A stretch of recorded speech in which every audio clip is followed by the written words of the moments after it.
10 ቀን 2018 ዓመተ ምህረት ላይ ሆነን ከዚህ ቀደም በዚህ ሳምንት በሀገራችን ምን ተፈጥሮ አለፈ ስንል ወደ ኋላ ተጉዘን ታሪክ ልንፈትሽ ነው። የሳምንቱን ታሪክ ልንዘክር፣ ምን ተሰርቶ ምን ተከውኖ ታለፈ ብለን የዘመን ምዕራፎችን ልናገላብጥ ዛሬ የምንኖርበትን ዓለም የቀረጹ ክስተቶችን ፈትሸን እነሆ ይህ ተከውኖ ነበር ልንል በዛሬው ሳምንቱን በታሪክ ጥንቅራችንም በዘመን ኮርቻ ወደ ኋላ ተሳፍረን ሀገራችን ካየቻቸውና ታሪክ ከመረሳቸው ታሪካዊ ክንውኖች አንዱን እናስታውሳለን።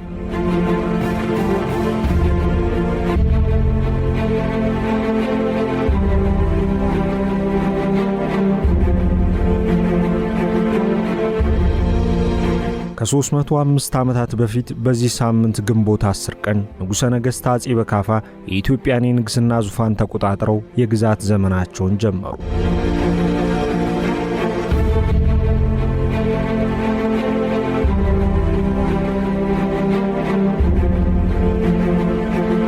በ18ኛው መቶ ክፍለ ዘመን መጀመሪያ ላይ የኢትዮጵያ ሀገራዊ ውሳኔዎች ይደረጉ የነበሩት ከጎንደር ነበር። በተለይም በ17ኛው መቶ ክፍለ ዘመን በአጼ ፋሲለደስ በተቋቋመው የንጉሣዊ ሥርዓት ምክንያት ጎንደር ለረጅም ዓመታት የኢትዮጵያ ዋና ከተማ ሆና ዘልቃለች።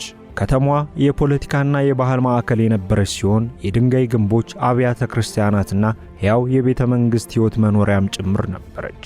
ነገር ግን በጎንደር ውበት ስር እየጨመረ የመጣ አለመረጋጋት ነበር። ማሲህ ሳጋድ ወይም አጼ በካፋም በዚሁ አለመረጋጋት የተነሳ የልጅነት ጊዜያቸው በስር የተወሰነ ነበር። በንጉሠ ነገሥት ቴዎስጦስ የመጨረሻ የንግሥና ዓመት ላይ በነበረው ሁከት የተነሳ ወደ ኦሮሚያ ክልል ለመሸሽ ተገዶ የነበረ ሲሆን ከስር ግን ማምለጥ አልቻሉም። እንዲያውም አፍንጫቸው ተቆርጦ ወደፊት ዙፋኑን እንዳይቆጣጠሩ ተደርጎ እንደነበር የታሪክ ማህደሮች ያሳያሉ። ያም ሆኖ ወንድማቸው ንጉሠ ነገሥት ዳዊት ሳልሳዊ ሲሞት የናጋላ ማሚት ልጅ የሆነውን ወልደ ጊዮርጊስን የሚደግፍ ሰው ሆነው ተመረጡ። የግዛት ዘመናቸውም የሚጀምረው ከዚህ በኋላ ነው። ታሪካቸው ሲፈተሽ የግዛት ዘመናቸው በጦርነቶች የሚወከል መሆኑን ያሳያል። እንዲያውም አሜሪካዊው የታሪክ ተመራማሪ ዶናልድ ሌቪን የፊውዳል ገዢዎችን ኃይል በመስበርና የንጉሣዊውን መንግሥት እጅ በማጠናከር ዘመኑን ያሳለፈ ሲል ይገልጻቸዋል። በአጼ በካፋ ዘመን የንጉሠ ነገሥቱ ኃይል ደካማ ነበር።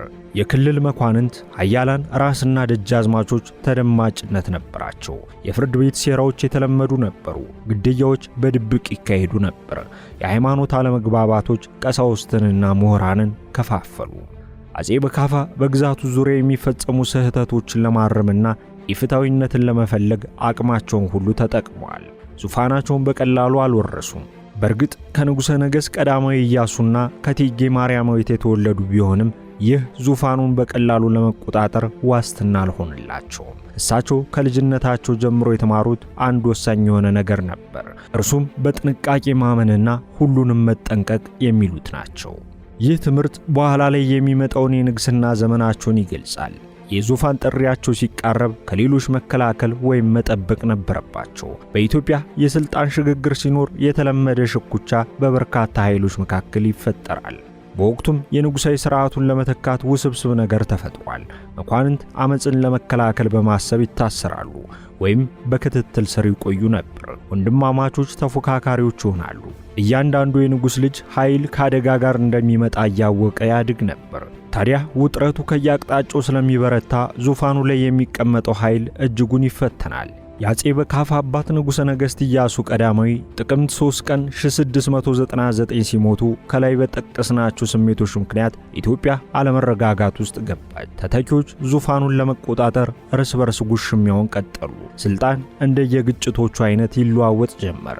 መኳንንት እንቅስቃሴያቸው ከፍ ያለ ሆነ። ጥምረት ተመሰረተ፣ ፈራረሰ።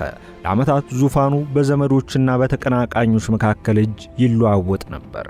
እያንዳንዱ ንጉሠ ነገሥት ራሱን ችሎ ስልጣኑን ለመጠበቅ በሚንቀሳቀሱ ኃያላን መኳንንት ላይ ዘመቻ መፍጠሩን ቀጥሎ ነበር። በ1713 ግዛቱ ከመቼውም ጊዜ በበለጠ ሁኔታ መረጋጋት ያስፈልገው ነበር። ታዲያ በዚያው ዓመት ግንቦት 10 ቀን አጼ በካፋ የኢትዮጵያ ንጉሠ ነገሥትን ዘውድ ጫኑ። በኢትዮጵያ የንግሥና ታሪክ አንድ ንጉሥ ዙፋኑን ሲቆጣጠርና ዘውድ ሲጭን ሥርዓቱ ግርማ ሞገስ የተላበሰ ይሆን ነበር። የቤተ ክርስቲያን ሥነ ሥርዓቶች ይደረጋሉ። መኳንንት በአዲሱ ንጉሥ ፊት ይንበረከኩ ነበር።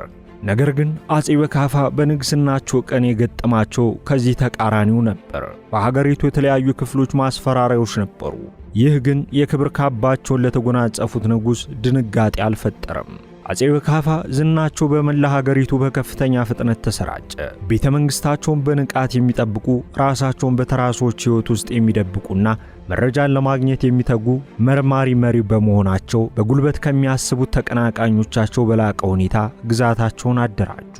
አንዳንድ የታሪክ ጸሐፊዎች አደገኛ በሆነ የፖለቲካ አካባቢ ውስጥ የነበሩ ጠንቃቃ ንጉስ ሲሉ ይገልጿቸዋል።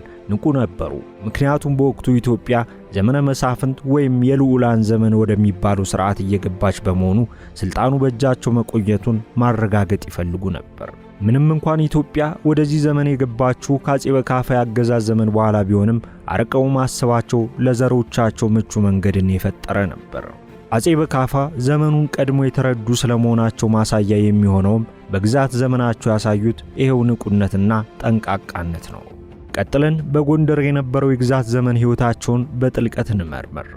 የጎንደር ንጉሣዊ ፍርድ ቤት አስደናቂና ውጥረት የተሞላበት ነበር። የድንጋይ ቤተ መንግስቶች ውበት በከተማዋ ጎልተው ይታያሉ። የቤተ ክርስቲያን ስዕሎችና የሃይማኖት አባቶች ተጽዕኖ ደምቆ ይታይ ነበር። በወቅቱ የንግድ መስመሮች ኢትዮጵያን ከሱዳንና ከሌሎች አረብ ሀገራት ጋር አስተሳስረዋል። ይህ እየሆነ ባለበት ሁኔታ በቤተ መንግስቱ ግድግዳዎች ውስጥ የፍርድ ቤት ቡድኖች ለተጽዕኖ ይፎካከሩ ጀመር። ፈተናው በአጼ በካፋ ዙፋን ላይ በርትቷል። ጥያቄ የሚያበዙ የሃይማኖት መሪዎችና ስልጣንን የሚፈልጉ መኳንንቶች ጉዳዩን አክርረውታል። ሆኖም አጼ በካፋ በጥብቅ ቁጥጥር ምላሽ ሰጥተዋል። ሙስናን መርምረዋል፣ አጽድተዋል። እምነት የማይጣልባቸውን ባለስልጣናት ተክተዋል። የአመራር ዘይቤያቸው በአጠቃላይ በመከላከልና በማጥቃት ላይ ተመስርቷል። ሌላው ጉልህ የሚባለው የግዛት ዘመናቸው ገጽታ ግን ከእቴጌ ምንትዋብ ጋር የነበራቸው ጋብቻቸው ነው። እቴጌ ምንትዋብ በኢትዮጵያ ታሪክ ከታዩ ኃያላን ሴቶች መካከል አንዷ ሲሆኑ በዚህ ጋብቻ አጼ በካፋ በርካታ የፖለቲካ ጥምረቶችን ፈጥረዋል። ይህ ከያቅጣጫው ይመጣ ለነበረው ጫና እረፍት ሰጥቷቸዋል። የአጼ በካፋ ትልቁ ፈተና የኢምፔሪያል ስልጣንን መጠበቅ ላይ ነው። የክልል ጌቶች እየጠነከሩ መጡ። የጦር መሪዎች ከጎንደር ከተማ ርቀው የሚገኙ ግዛቶችን ይቆጣጠሩ ነበር። የንጉሠ ነገሥቱ ኃይል በታማኝነት ላይ የተመሰረተ ቢሆንም ታማኝነት ሲለወጥ ሁሉም ባዶ እየሆነ እንደሚመጣ ግልጽ ነበር። ታዲያ ይህ እንዳይፈጠር ነበር አጼ በካፋ ለዘመናት ከፍተኛ ንቃት ያስፈልጋቸው የነበረው። አንዳንድ የታሪክ ምሁራንም ይህንን በመረዳት ይመስላል በቀላሉ የማይተኙ ንጉሠ ነገሥት ሲሉ የሚገልጿቸው። ንጉሠ ነገሥቱ በርቀት ላይ የሚገኙት ግዛቶቻቸው ከታማኝ አዛዦቻቸው እጅ ሲወጡ በወቅቱ በኢትዮጵያ ፖለቲካ ውስጥ ማዕከላዊ ሚና የነበረውን ሃይማኖትን ማጠናከር ጀመሩ።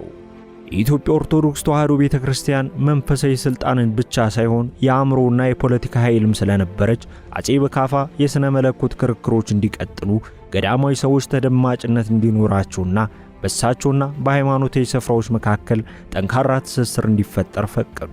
ይህ ውሳኔያቸው ብልህነታቸውን ያረጋገጠ፣ የሥልጣን ዘመናቸውን ያራዘመ ስለመሆኑ የታሪክ መዛግብታት ይመሰክራሉ። በዚህ ተግባራቸው እንደቀጠሉ የውጭ ግንኙነትን ማጠናከር ጀመሩ። በ18ኛው ክፍለ ዘመን መጀመሪያ አካባቢ ኢትዮጵያ በአፍሪካ ውስጥ ከሚስፋፉ የአውሮፓ ኃያላን ጋር ሲነጻጸር በአንጻራዊነት ተገላ የነበረ ሲሆን አጼ በካፋ ግን የክልል ዲፕሎማሲ በእጅጉ አስፈላጊ መሆኑን ተረዱ። በሱዳን በኩል የንግድ መስመሮች፣ የውስጥ ድንበር ደህንነትና የግዛት መስፋፋት የተወሰዱ እርምጃዎች ሆኑ። ሌላ የግዛት ዘመንን የሚያጠናክር ተግባር ተደርጎም ተወሰደ። በእነዚህ ጊዜያት አጼ በካፋ የነበራቸውን ባህሪ የታሪክ ምሁራን በሁለት ጎራ ተከፋፍሎ ይከራከሩበታል። በርካቶች ብስልና ተለዋዋጭ ናቸው ሲሏቸው፣ ሌሎች ብዙዎች አስተሳሰባቸው ተጨባጭ ነው ሲሉ ይገልጿቸዋል።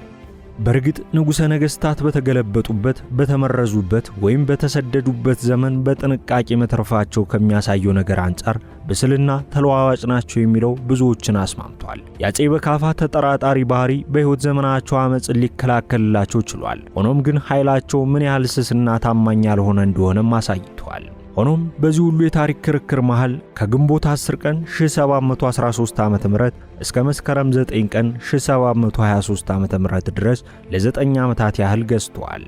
በዚሁ ቀንና ዓመት ሕይወታቸው ስታልፍ ዋጋ የከፈሉለት ዙፋን ለትንሹ ልጃቸው ኢያሱ ሁለተኛ ተሰጠ። ግን ልጃቸው ገና በዕድሜያቸው ማለዳ ላይ ነበሩና እቴጌ ምንትዋብን ጨምሮ ሌሎች መኳንንቶች የሀገሪቱን አቅጣጫ ይመሩ ነበር። አጼ በካፋ ከሞቱ በኋላ የንጉሠ ነገሥቱ ሥልጣን መከፋፈል እየተፋጠነ ሄደ። በመጨረሻም ከቁጥጥር ውጭ ሆኖ ወደ መኳንንቱ ዘመን አመራ። በዚህ መልኩ አጼ በካፋ የሥልጣን ማዕከሉን በጥብቅ ለመያዝ ከሞከሩት ነገሥታት መካከል የመጨረሻው ሆኑ።